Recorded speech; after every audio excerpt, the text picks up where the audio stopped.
Bom dia, segundão. Tudo bem? Espero que vocês estejam bem aí com as suas famílias, tá? Lembrando sempre, né? Pode soar meio chato isso, mas é importante, fiquem em casa, tá bom? A situação é bastante delicada e a gente tem que fazer a nossa parte. E o que é fazer a nossa parte? Ficar em casa, né? Porque assim a gente não colabora com a transmissão do vírus e essa questão aí acaba sendo resolvida de uma forma mais eficiente, de uma forma mais rápida. Tudo bem? Então é isso. Hoje a gente vai ver páginas, a estrutura da matéria está nas páginas 24, 25 e 26 e os exercícios estão na página 27. Tá? Hoje a gente vai ver uma aula de gramática e a matéria são os verbos anômalos ou verbos modais. Eles têm esses dois nomes, mas enfim, é a mesma coisa. Tá? Tanto faz você falar verbos anômalos quanto verbos modais, cai na mesma coisa, tá? Abram, por favor, o link que está junto com o vídeo, tá? Que é o link da atividade.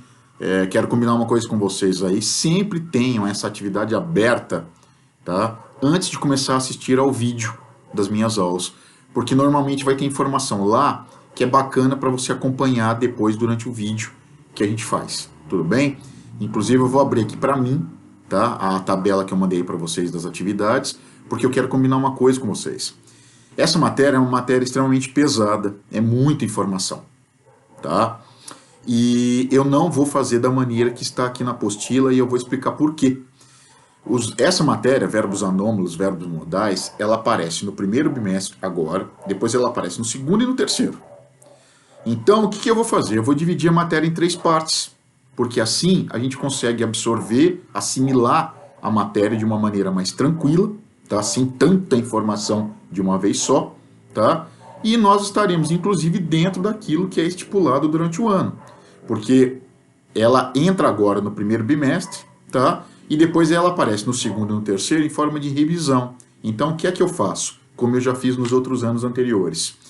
Eu vou pegar o corpo da matéria, né, a parte principal da matéria, e a gente vai ver agora. E aí os detalhes sobre a matéria, as observações, as exceções, os casos especiais, a gente vê uma parte no segundo bimestre e uma parte no terceiro, tá? Porque essa matéria vai aparecer tanto no segundo quanto no terceiro bimestre novamente. Então a gente revê nesses momentos o que a gente já viu, e aí eu vou e coloco mais alguma coisa nova, tá? De uma forma que não vai pesar para vocês, vai ficar muito mais tranquilo a absorção, a assimilação da matéria, tá? E a gente não vai ficar devendo nada, tá? A gente vai concluir tudo que precisa ser concluído, tudo bem? Então eu estou abrindo aqui para mim a tabela que vocês estão recebendo aí, tá? E vocês acompanhem aqui junto comigo, tá? Atividades propostas. À frente é gramática, como eu disse para vocês, e resolver os exercícios a respeito do tópico, ou seja, dessa matéria, que estão na página 27.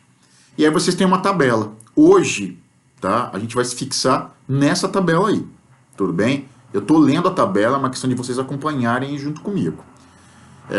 Eu tenho assim, presente, passado, futuro, a aplicação, para que eu uso isso daí, e a tradução, tá?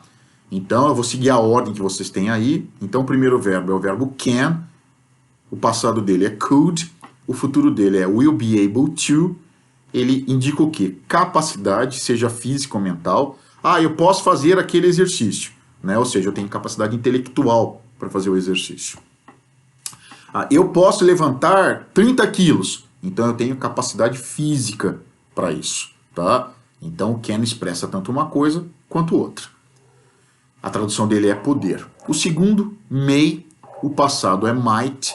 Ele tem dois futuros, tá? Eu coloquei só um aí, porque o outro eu vou comentar depois. Will be allowed to. Para que eu uso may? Para permissão ou para probabilidade, chance de alguma coisa. E a tradução dele significa poder. Então eu vou dar também alguns exemplos. Primeiro de permissão, né?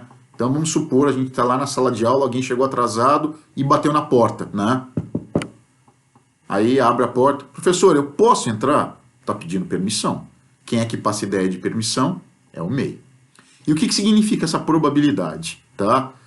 O céu está super cinza, ventando, tal. né, eu pego e falo assim, nossa, hoje pode chover. É uma probabilidade, é uma chance de acontecer, mas eu não tenho certeza. Então, quem é que passa essa ideia de probabilidade também é o may, tá?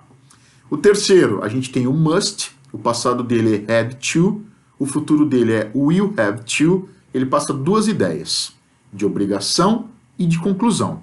Dependendo da ideia, vai ser a tradução. Se for obrigação, eu traduzo como ter que. Se for uma conclusão lógica, eu traduzo como dever. Por isso que vocês têm duas traduções aí, e eu vou dar exemplo, tá? Uma frase.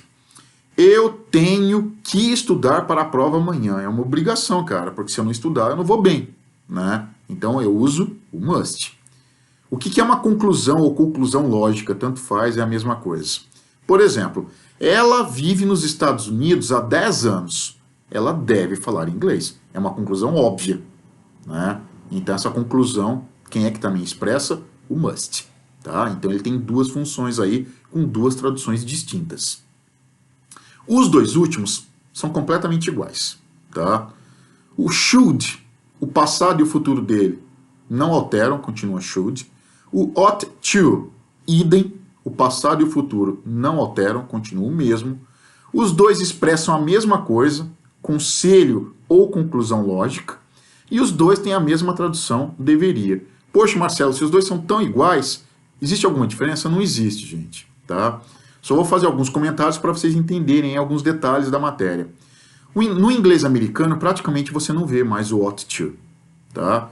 No inglês britânico, você ainda vê. Mas mesmo no inglês britânico, quando a gente vê o ought to, normalmente, não é que não existam exceções. Normalmente, ele está num texto mais técnico, num texto de inglês mais rebuscado, tá? No dia a dia, as pessoas praticamente não usam mais o ought to. Elas usam o should.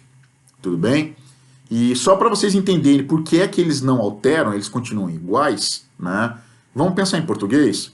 Eu deveria estudar para a prova agora. Presente. Falei agora, falei deveria. Eu deveria ter estudado ontem. Passado. Deveria. Eu deveria estudar para a prova amanhã de manhã. Futuro. E eu usei deveria da mesma maneira.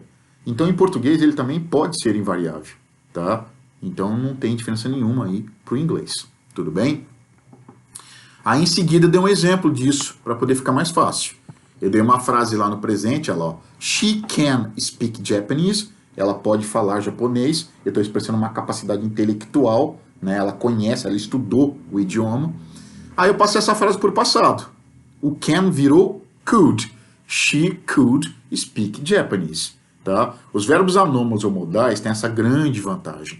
Eles sempre estarão juntos com outros verbos. Tá? O verbo anômalo modal sozinho, ele não existe. É só pensar em português. Eu posso. Eu posso o quê? Estudar, viajar, abrir a porta, deitar. Eu preciso de um outro verbo. Eu preciso de um complemento. Tá? Então, português e inglês aí são idênticos. Então, é só ele que muda na frase. Todo o resto da frase permanece igual. Tá? Tanto é que é lá o exemplo. Ó. She can speak Japanese. She could speak Japanese. Eu só mudei o verbo anômalo. Então, se você guardar essa tabela que eu passei para você, a matéria nesse sentido fica muito simples. Tá? Qual é o futuro?